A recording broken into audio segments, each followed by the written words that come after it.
একটা সত্য ঘটনা। লিবিয়ান এক যুবক, নাম তার আমির। সে রওনা দিয়েছিল সৌদি আরব হজ করার জন্য। এয়ারপোর্টে পৌঁছানো মাত্রই তার নামে একটা সমস্যা হয়েছিল, আর এই সমস্যাটা সমাধান করতে করতে প্লেনের দরজাটা বন্ধ করে দেওয়া হয়েছিল। পাইলটকে অনেক রিকোয়েস্ট করা হয়েছিল যে দরজাটা খোলার জন্য, কিন্তু পাইলট দরজা খোলার অনুমতি দিলেন না। অবশেষে আমিরকে রেখেই প্লেন উড়াল দিল।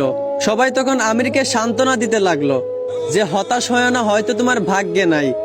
আমির তখন বলল, আমি হতাশ হই নাই, আমি মন থেকে খাঁটি নিয়ত করেছি, অবশ্যই আল্লাহ আমার এই আশা পূরণ করবেন। কিছুক্ষণ পর খবর আসলো যে প্লেনে একটা সমস্যা হয়েছে। আবারও প্লেনটা এয়ারপোর্টে ফিরে আসলো।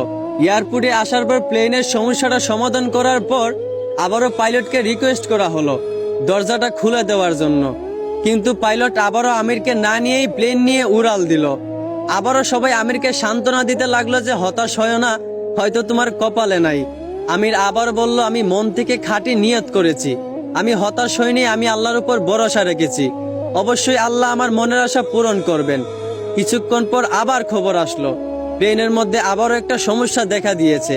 প্লেনটা আবারও এয়ারপোর্টে ফিরে আসলো। আবারও প্লেনটার সমস্যা সমাধান করার পর এবার পাইলট নিজেই বলল, আমির কোথায়, দরজা খুলে দাও।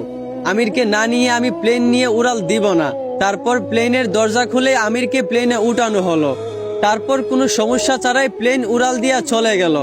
পুরো বিশ্ব এই দৃশ্য দেখে অবাক হয়ে গেছিল। আসলে এইখান থেকেই বোঝা যায় যে একজন মুসলমানের খাঁটি ইমানের পাওয়ার কত। এইখান থেকেই বোঝা যায় যে আল্লাহর উপর ভরসা রাখলে অবশ্যই আল্লাহ সহায় থাকেন। আশা করি বুঝতে পারছেন। ধন্যবাদ।